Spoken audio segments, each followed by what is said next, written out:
You hear a knock at your front door and wonder who it is. You get up from your seat and walk to the door only to open it and see no one. You look down. A beautifully gilded envelope is on your door's threshold. What is this? You think, picking up the envelope. You open it up, pulling out an ornate invitation and read. You are cordially invited to meet me at the intersection of mystical and mundane today at 11 o'clock sharp. Please bring your sense of curiosity and a warm jacket, but leave your preconceived notions and doubts at home. Sincerely, your soul.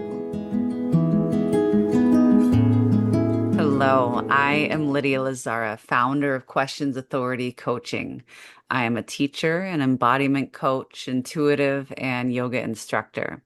Welcome to my podcast at the intersection of mystical and mundane.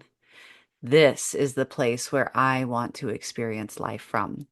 I want to see, listen, and live from my heart, experiencing that beautiful intersection of mystical and mundane in each moment. And that's why I share these stories. I also have some incredible children in my life who I don't always get to see very often. So I am bringing my love of the mystical to the mundane by sharing these stories that opened up whole new worlds and possibilities to me.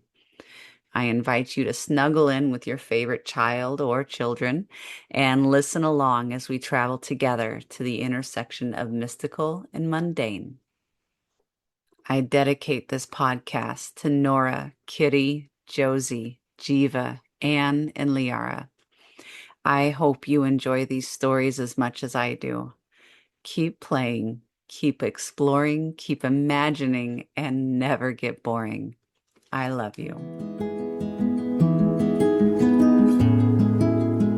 The Gorgon's Head, from Myths Every Child Should Know, edited by Hamilton Wright Mabie from the Junior Deluxe Editions. This episode is rated for children 7 years and older, and this would be mainly because there's mild to moderate descriptions of violence and gore and a moderate, frightening, and intense scene. Perseus was the son of Danae, who was the daughter of a king. And when Perseus was a very little boy, some wicked people put his mother and himself into a chest and set them afloat upon the sea. The wind blew freshly and drove the chest away from the shore, and the uneasy billows tossed it up and down, while Danae clasped her child closely to her bosom and dreaded that some big wave would dash its foamy crest over them both. The chest sailed on, however, and neither sank nor was upset, until, when the night was coming, it floated so near an island that it got entangled in a fisherman's nets and was drawn out high and dry upon the sand. The island was called Seriphus, and it was reigned over by King Polydectes, who happened to be the fisherman's brother. This fisherman, I am glad to tell you, was an exceedingly humane and upright man. He showed great kindness to Danae and her little boy, and continued to befriend them until Perseus had grown to be a handsome youth, very strong and active and skillful in the use of arms. Long before this time, King Polydectes had seen the two strangers, the mother and her child, who had come to his dominions in a floating chest. As he was not good and kind, like his brother fisherman, but extremely wicked, he resolved to send Perseus on a dangerous enterprise in which he would probably be killed, and then to do some great mischief to Danae herself. So this bad-hearted king spent a long while in considering what was the most dangerous thing that a young man could possibly undertake to perform. At last, having hit upon an enterprise that promised to turn out as fatally as he had desired, he sent for the youthful Perseus. The young man came to the palace and found the king sitting upon his throne. "Perseus," said King Polydectes, smiling craftily upon him, You are grown up a fine young man. You and your mother have received a great deal of kindness from myself, as well as from my worthy brother the fisherman, and I suppose you would not be sorry to repay some of it." "Please, your majesty," answered Perseus, "I would willingly risk my life to do so." "Well, then," continued the king, still with a cunning smile on his lips, "I have a little adventure to propose to you, and as you are a brave and enterprising youth, you will doubtless look upon it as a great piece of good luck to have so rare an opportunity of distinguishing yourself. You must know, my good Perseus, I think of getting married to the beautiful Princess Hippodamia, and it is customary on these occasions to make the bride a present of some far-fetched and elegant curiosity. I have been a little perplexed, I must honestly confess, where to obtain anything likely to please a princess of her exquisite taste. But this morning, I flatter myself, I have thought of precisely the article." "And can I assist your majesty in obtaining it?" cried Perseus eagerly. "You can, if you are as brave a youth as I believe you to be," replied King Polydectes with the utmost graciousness of manner. "The bridal gift which I have set my heart on presenting to the beautiful Hippodamia is the head of the Gorgon Medusa with the snaky locks, and I depend on you, my dear Perseus, to bring it to me. So, as I am anxious to settle affairs with the princess, the sooner you go in quest of the Gorgon, the better I shall be pleased." "I will set out tomorrow morning," answered Perseus. "Pray do so, my gallant youth," rejoined the king. "And Perseus, in cutting off the Gorgon's head, be careful to make a clean stroke, so as not to injure its appearance. You must bring it home in the very best condition, in order to suit the exquisite taste of the beautiful Princess Hippodamia." Perseus left the palace, but was scarcely out of hearing before Polydectes burst into a laugh, being greatly amused, wicked king that he was, to find how readily the young man fell into the snare. The news quickly spread abroad that Perseus had undertaken to cut off the head of Medusa with the snaky locks. Everybody was rejoiced, for most of the inhabitants of the island were as wicked as the king himself, and would have liked nothing better than to see some enormous mischief happen to Danae and her son. The only good man in this unfortunate island of Seriphus appears to have been the fisherman. As Perseus walked along, therefore, the people pointed after him and made mouths and winked to one another and ridiculed him as loudly as they dared. "Ho, ho!" cried they. "Medusa's snakes will sting him soundly." Now, there were 3 Gorgons alive at that period, and they were the most strange and terrible monsters that had ever been since the world was made, or that have been seen in after days, or that are likely to be seen in all time to come. I hardly know what sort of creature or hobgoblin to call them. They were 3 sisters, and seemed to have borne some distant resemblance to women, but were a very frightful and mischievous species of dragon. It is, indeed, difficult to imagine what hideous beings these 3 sisters were. Why, instead of locks of hair, if you can believe me, they had each of them 100 enormous snakes growing on their heads, all alive, twisting, wriggling, curling, and thrusting out their venomous tongues with forked stings at the end. The teeth of the Gorgons were terribly long tusks.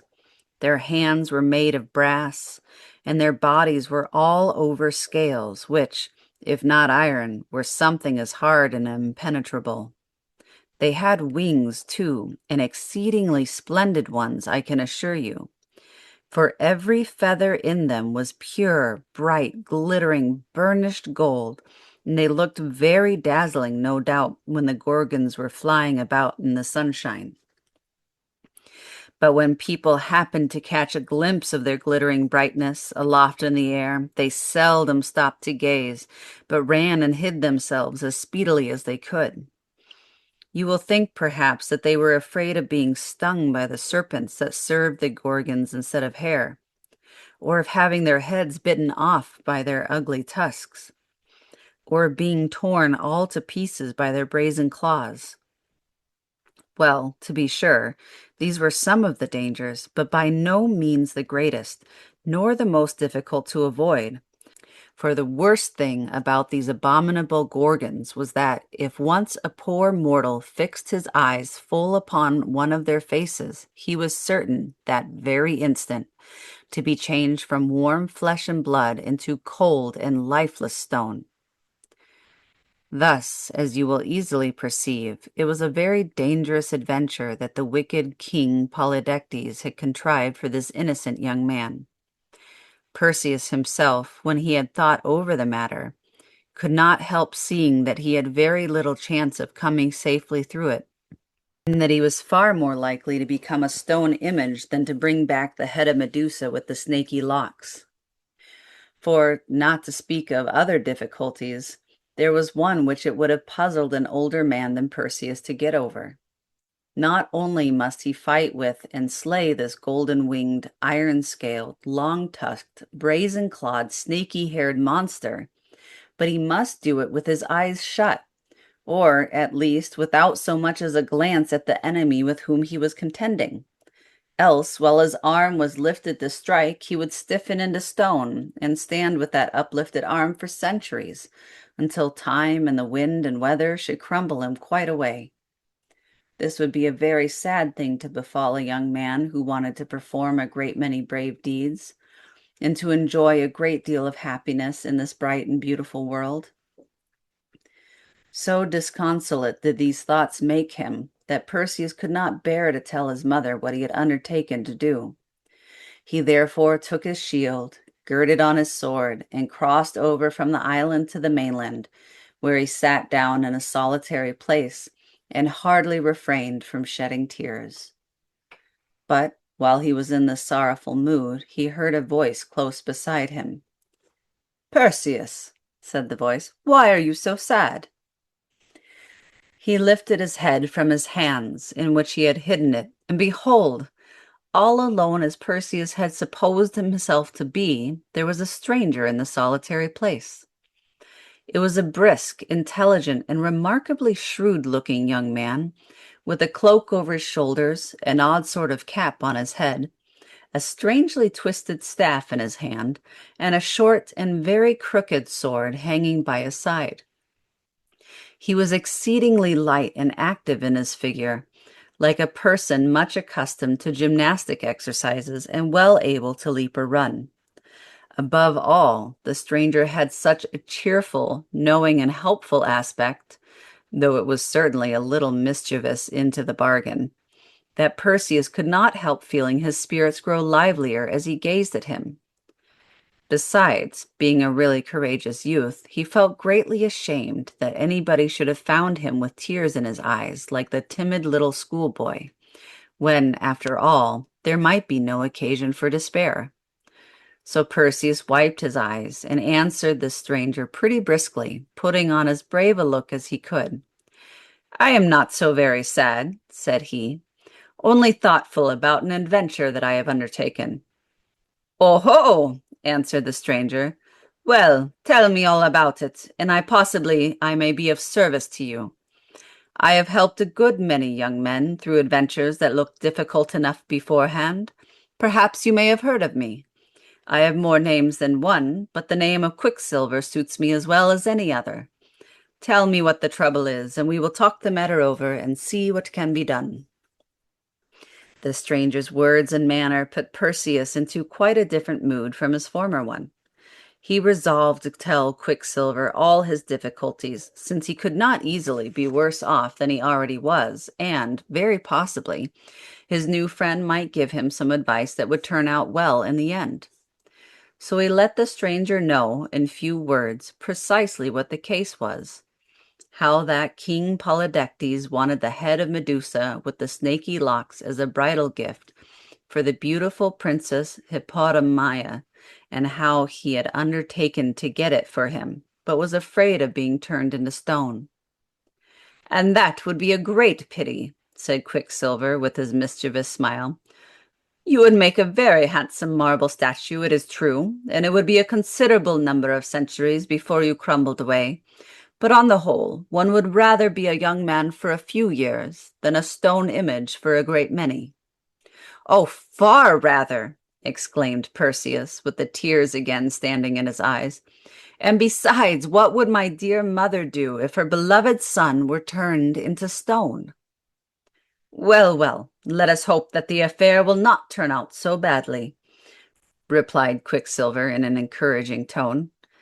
"I am the very person to help you if anybody can. My sister and myself will do our utmost to bring you safe through the adventure, ugly as it now looks." "Your sister?" repeated Perseus. "Yes, my sister," said the stranger. "She is very wise, I promise you, and as for myself, I generally have all my wits about me, such as they are. If you show yourself bold and cautious, and follow our advice, you need not fear being a stone image yet awhile. But first of all, you must polish your shield till you can see your face in it as distinctly as in a mirror." This seemed to Perseus rather an odd beginning of the adventure, for he thought it of far more consequence that the shield should be strong enough to defend him from the Gorgon's brazen claws than that it should be bright enough to show him the reflection of his face. However, concluding that Quicksilver knew better than himself, he immediately set to work and scrubbed the shield with so much diligence and good will that it very quickly shone like the moon at harvest time. Quicksilver looked at it with a smile and nodded his approbation. Then, taking off his own short and crooked sword, he girded it about Perseus, instead of the one which he had before worn. "No sword but mine will answer your purpose," observed he.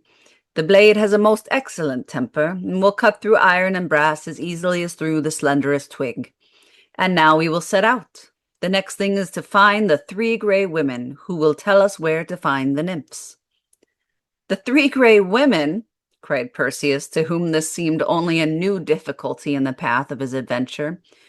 "Pray, who may the 3 gray women be? I never heard of them before." "They are 3 strange old ladies," said Quicksilver, laughing. "They have but one eye among them, and only one tooth. Moreover, you must find them out by starlight, or in the dusk of the evening, for they never show themselves by the light either of the sun or moon." "But," said Perseus, "why should I waste my time with these 3 gray women? Would it not be better to set out at once in search of the terrible Gorgons?" "No, no," answered his friend. "There are other things to be done before you can find your way to the Gorgons. There is nothing for it but to hunt up these old ladies, and when we meet with them, you may be sure that the Gorgons are not a great way off. Come, let us be stirring." Perseus, by this time, felt so much confidence in his companion's sagacity that he made no more objections, and professed himself ready to begin the adventure immediately. They accordingly set out, and walked at a pretty brisk pace, so brisk indeed that Perseus found it rather difficult to keep up with his nimble friend Quicksilver.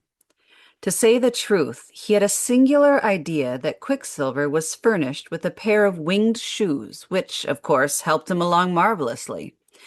And then, too, when Perseus looked sideways at him out of the corner of his eye, he seemed to see wings on the side of his head, although, if he turned a full gaze, there were no such things to be perceived, but only an odd kind of cap. But, at all events, the twisted staff was evidently a great convenience to Quicksilver, and enabled him to proceed so fast that Perseus, though a remarkably active young man, began to be out of breath. "Here!" cried Quicksilver at last, for he knew well enough, rogue that he was, how hard Perseus found it to keep pace with him. "Take you the staff, for you need it a great deal more than I. Are there no better walkers than yourself in the island of Seriphus?" "I could walk pretty well," said Perseus, glancing slyly at his companion's feet, "if I had only a pair of winged shoes." "We must see about getting you a pair," answered Quicksilver. But the staff helped Perseus along so bravely that he no longer felt the slightest weariness. In fact, the stick seemed to be alive in his hand and to lend some of its life to Perseus. He and Quicksilver now walked onward at their ease, talking very sociably together, and Quicksilver told so many pleasant stories about his former adventures and how well his wits had served him on various occasions that Perseus began to think him a very wonderful person. He evidently knew the world, and nobody is so charming to a young man as a friend who has that kind of knowledge. Perseus listened the more eagerly, in the hope of brightening his own wits by what he heard. At last, he happened to recollect that Quicksilver had spoken of a sister who was to lend her assistance in the adventure which they were now bound upon. "Where is she?" he inquired. "Shall we not meet her soon?" "All at the proper time," said his companion. "But this sister of mine, you must understand, is quite a different sort of character from myself. She is very grave and prudent, seldom smiles, never laughs, and makes it a rule not to utter a word unless she has something particularly profound to say. Neither will she listen to any but the wisest conversation." "Dear me!" ejaculated Perseus. "I shall be afraid to say a syllable." "She is a very accomplished person, I assure you," continued Quicksilver, "and has all the arts and sciences at her fingers' ends. In short, she is so immoderately wise that many people call her wisdom personified. But, to tell you the truth, she has hardly vivacity enough for my taste, and I think you would scarcely find her so pleasant a traveling companion as myself. She has her good points, nevertheless, and you will find the benefit of them in your encounter with the Gorgons." By this time it had grown quite dusk. They were now come to a very wild and desert place, overgrown with shaggy bushes, and so silent and solitary that nobody seemed ever to have dwelt or journeyed there. All was waste and desolate, in the gray twilight which grew every moment more obscure. Perseus looked about him rather disconsolately and asked Quicksilver whether they had a great deal farther to go. "Hist, hist," whispered his companion. "Make no noise. This is just the time and place to meet the three gray women. Be careful that they do not see you before you see them, for, though they have but one single eye among the three, it is as sharp-sighted as half a dozen common eyes." "But what must I do," asked Perseus, "when we meet them?" Quicksilver explained to Perseus how the three gray women managed with their one eye. They were in the habit, it seems, of changing it from one to another, as if it had been a pair of spectacles, or, which would have suited them better, a quizzing glass. When one of the three had kept the eye a certain time, she took it out of the socket and passed it to one of her sisters, whose turn it might happen to be, and who immediately clapped it into her own head, and enjoyed a peep at the visible world. Thus it will easily be understood that only one of the three gray women could see, while the other two were in utter darkness, and, moreover, at the instant when the eye was passing from hand to hand, neither of the poor old ladies was able to see a wink. I have heard of a great many strange things in my day, and have witnessed not a few, but none, it seems to me, that can compare with the oddity of these three gray women, all peeping through a single eye. So thought Perseus likewise, and was so astonished that he almost fancied his companion was joking with him, and that there were no such old women in the world. "You will soon find whether I tell the truth or no," observed Quicksilver. "Hark! Hush! Hist! Hist! There they come now." Perseus looked earnestly through the dusk of the evening, and there, sure enough, at no great distance off, he descried the three gray women. The light being so faint, he could not well make out what sort of figures they were. Only he discovered that they had long gray hair, and, as they came nearer, he saw that the two of them had but the empty socket of an eye in the middle of their foreheads. But in the middle of the third sister's forehead, there was a large, bright, and piercing eye, which sparkled like a great diamond in a ring. And so penetrating did it seem to be, that Perseus could not help thinking it must possess the gift of seeing in the darkest midnight just as perfectly as at noonday. The sight of three persons' eyes was melted and collected into that single one. Thus the three old dames got along about as comfortably, upon the whole, as if they could all see at once. She who chanced to have the eye in her forehead led the other two by the hands, peeping sharply about her all the while, insomuch that Perseus dreaded lest she see right through the thick clump of bushes behind which he and Quicksilver had hidden themselves. My stars! It was positively terrible to be within reach of so very sharp an eye. But before they reached the clump of bushes, one of the three gray women spoke. "Sister! Sister Scarecrow!" cried she. "You have had the eye long enough. It is my turn now." "Let me keep it a moment longer, Sister Nightmare," answered Scarecrow. "I thought I had a glimpse of something behind that thick bush." "Well, and what of that?" retorted Nightmare peevishly. "Can't I see into a thick bush as easily as yourself? The eye is mine as well as yours, and I know the use of it as well as you, or maybe a little better. I insist upon taking a peep immediately." But here the third sister, whose name was Shakejoint, began to complain, and said that it was her turn to have the eye, and that Scarecrow and Nightmare wanted to keep it all to themselves. To end the dispute, old Dame Scarecrow took the eye out of her forehead and held it forth in her hand. "Take it, one of you," cried she, "and quit this foolish quarreling. For my part, I shall be glad of a little thick darkness. Take it quickly, however, or I must clap it into my own head again." Accordingly, both Nightmare and Shakejoint put out their hands, groping eagerly to snatch the eye out of the hand of Scarecrow. But being both alike blind, they could not easily find where Scarecrow's hand was, and Scarecrow, being now just as much in the dark as Shakejoint and Nightmare, could not at once meet either of their hands in order to put the eye into it. Thus, as you will see with half an eye, my wise little auditors, these good old dames had fallen into a strange perplexity. For though the eye shone and glistened like a star as Scarecrow held it out, yet the gray women caught not the least glimpse of its light, and were all three in utter darkness from too impatient a desire to see. And this is where we pause the stories, my dear listeners. Please come back, stay tuned. Next week, we will finish this adventure that Perseus is on. Learn how he manages the three gray women, and is he successful in cutting off Medusa's head? Thank you for joining me for this episode of At the Intersection of Mystical and Mundane. Please be sure to like, subscribe, share, and follow me on your preferred podcast platform. That's the best way to support this podcast. And if you'd like to learn more about my work, head to my website, questionsauthority.com. There you'll find everything you need to connect with me, including links to my socials.